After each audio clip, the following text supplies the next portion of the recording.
Photo வெளிய வந்துருது. 100 பத்திரிக்கையில யார் பேரு, அவங்க எங்கெங்க இருக்குன்னு எல்லாம் வந்துடுது. அதனால மறைக்கிறதுக்கு ஒண்ணும் இல்ல. நான் என்ன சொல்றேன்னா, இதெல்லாம் வந்துட்டு இது என் கட்சிக்காரன் இல்ல, உன் கட்சிக்காரன் இல்ல சார். ஒரு பொண்ணும் நம்ம வீட்டு பொண்ணுன்னு இருக்கிற அரசாங்கம் யோசிக்கணும் சார். அது எந்த அரசாங்கம் இருந்தாலும் சரி. இப்ப இந்தியா வந்து பாஜக ஆளுதுன்னா, இந்திய மக்கள் எல்லாருமே எல்லா பொண்ணுங்களும் என் பொண்ணுங்கன்னு யோசிக்கணும் சார்.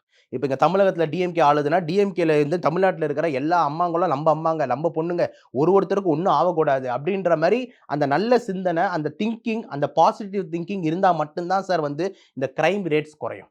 இப்ப இவங்க எல்லாருக்குமே வந்து பார்த்தீங்கன்னா வந்து, அவங்களுக்கு எல்லாருக்கும் ஒரு பவர் தான் இம்பார்ட்டன்ட்ன்னு சொல்லிட்டு, மக்கள் சைட்ல வந்து ஒரு துரதிர்ஷ்டமான ஒரு நிலைமையில வந்து இரு வச்சிருக்காங்க அப்படின்னும்போது, இதெல்லாம் வந்து சீரழிய தான் சார் செய்யும். எஃப்ஐஆர் லீக்ன்றது சட்டப்படி குற்றம் தானே சார். அதுல என்ன சார் டவுட்? இப்ப எக்ஸாம்பிள் வந்து உங்களுக்கு தெரியும். அந்த பெண்களுக்கு ரிலேட்டடா எவ்வளோ கால் போயிருக்கும். அந்த பொண்ணோட பேர் என்னன்னு தெரியுது. அந்த பொண்ணோட ஐடென்டிட்டி என்னன்னு தெரியுது. அந்த பெண்ணோட ஃபோன் நம்பர் என்னன்னு தெரியுது. அவங்க அப்பா பேர் என்னன்னு தெரியுது. இப்போ நீங்க யோசிச்சு பாருங்க. அந்த பெண் வந்து 2 விதமா பாதிக்கப்பட்டிருக்காங்க. ஒண்ணு பிசிக்கல் டார்ச்சர்னா என்ன? உடம்பு ரீதி. இன்னொன்னு ரொம்ப இம்பார்ட்டன்ட்டா மனரீதி.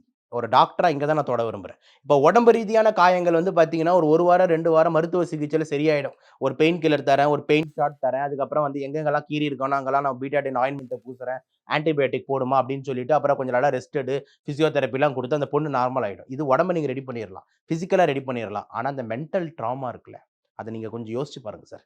நம்ப பொண்ணோ, இல்ல நம்ப தங்கச்சியோ, இல்ல நம்ப அம்மாவோ அந்த இடத்துல இதே மாரி எவரோ ஒரு பேர் தெரியாத ஒரு முகமூடி பையன் வந்து உட்கார்ந்துகிட்டு, இவ கைட்டி, "உனக்கு இப்ப மென்சஸ் இருக்கா? சரி விடு." அப்ப வந்து மவுத் ஓப்பன் பண்ணி இதெல்லாம் கேவலமா இல்ல? ஆம்பளையா நீங்கலாம்? ஓகேவா? இதெல்லாம் ஆம்பளத்தனமா? அதான் சொல்ட்டேன்ல யார் ஆம்பளன்ட்டு. இந்த மாரி பண்றவங்கலாம் ஆம்பளையே கிடையாது சார்.